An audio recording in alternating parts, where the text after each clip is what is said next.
many of us of a certain age will remember doing these compilation tapes.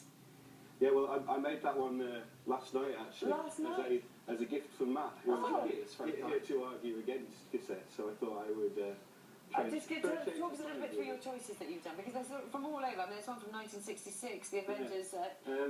I always try to do some sort of little theme on my mixes. On this one, there's no two consecutive songs from the same decade. There's everything from the 40s to the 2010s. Matt, so, yeah, go on, key Matt. question, do you have something, I'm going to give it to you, because do you have something to play it on? No, nobody has anything to play it on anymore. Oh. No one has cassette players. A lot of people still do, you know. One of the skills of making mixtapes, I think, was not just choosing the music, but managing to write everything on, because there wasn't a big space, so well done on that.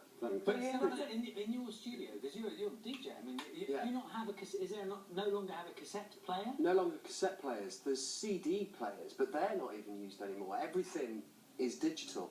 And I think that's pretty much the case in most homes now. I collect vinyl as well, so I have that nostalgia, and I look back and I like the physicality. But with vinyl, you've got putting the needle on the record, hearing the scratches before the song starts. And I don't think you have that with cassettes. You have the clunk. Yeah, cassettes have their own distinctive sounds as well. Yeah, like, I mean, there is a slight hiss, although obviously with noise reduction you can take a lot of the hiss off. And actually, if you've got a well-recorded cassette on a decent tape player, then it will sound, in my opinion, nearly as good as vinyl. There's a lot of affection. There's a lot of affection for the cassettes out this morning. Lots of people sending us messages. I have a massive collection, says Jake. Michael says, misses the days of cassettes and vinyls. Nothing like the sound of real music. Lots of them talking about this, though. Sharon says, I had loads. They were a pain, and you know about this, when they got jammed and all the tapes spewed out. They weren't really great technology, were they?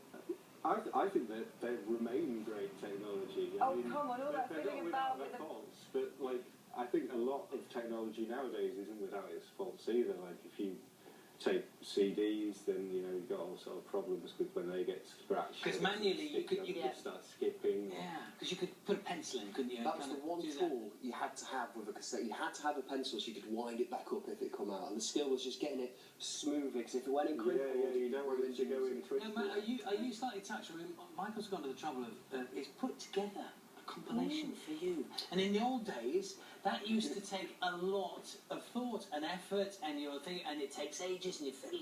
I mean, isn't there something really sort of charming